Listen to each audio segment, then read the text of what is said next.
रविवार को यानी 19 नवंबर सोशल मीडिया एक रिपोर्ट से भरा पड़ा था। कैसी रिपोर्ट?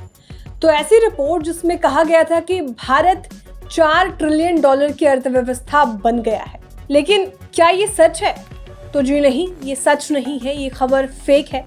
इस मील के पत्थर को पार करने से पहले देश के पास अभी भी कुछ समय है और बहुत कुछ करना बाकी है। चलिए पूरी खबर जानते हैं इस रिपोर्ट में।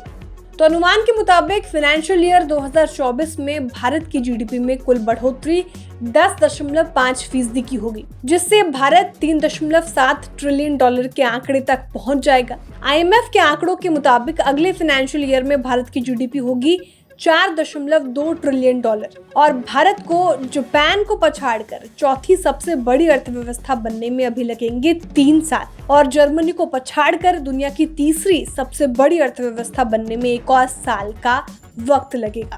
फाइनेंशियल ईयर 24 की पहली तिमाही में भारतीय अर्थव्यवस्था 8% बढ़ी है और आईएमएफ के अनुमान के मुताबिक 2027 तक तीसरी सबसे बड़ी अर्थव्यवस्था बनने के लिए भारत को अगले कुछ सालों में औसतन 9.1% की मामूली वृद्धि की आवश्यकता होगी, जरूरत होगी और तभी भारत की इकोनॉमी $5 ट्रिलियन के आंकड़े तक पहुंच जाएगी। भारतीय अर्थव्यवस्था ने फाइनेंशियल ईयर 2019 और फाइनेंशियल ईयर 2023 के बीच औसतन 10% और फाइनेंशियल ईयर 2013 और फाइनेंशियल ईयर 2018 के बीच 11.8% की औसत तेजी दर्ज की है। आईएमएफ के मुताबिक भारत फाइनेंशियल ईयर 2025 तक $4.2 ट्रिलियन की अर्थव्यवस्था बन जाएगा और बजट के आंकड़ों के मुताबिक फाइनेंशियल ईयर 2024 में ये $3.7 ट्रिलियन तक पहुंच जाएगा।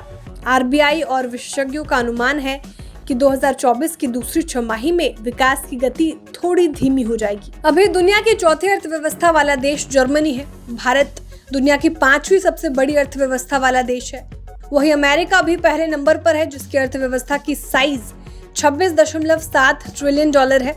इसके बाद दूसरे नंबर पर चीन है। इसकी अर्थव्यवस्था का आंकड़ा $19.24 ट्रिलियन है। तीसरे नंबर पर जापान है, जिसका आंकड़ा $4.39 ट्रिलियन के साथ मौजूद है। जर्मनी इस मामले में चौथे नंबर पर है और इसकी अर्थव्यवस्था है $4.28 ट्रिलियन। S&P ग्लोबल इंडिया ने क्या कहा, उस पे भी आते हैं। और S&P ग्लोबल इंडिया मैन्युफैक्चरिंग ने हाल ही में अपने एक बयान में कहा था कि भारत की अर्थव्यवस्था साल 2030 तक जापान को पीछे छोड़ते हुए दुनिया की तीसरी सबसे बड़ी अर्थव्यवस्था वाला देश बन जाएगा और इसके साथ ही एशिया की दूसरी सबसे बड़ी अर्थव्यवस्था वाला देश भी बन जाएगा। ब्यूरो रिपोर्ट, विस्तार।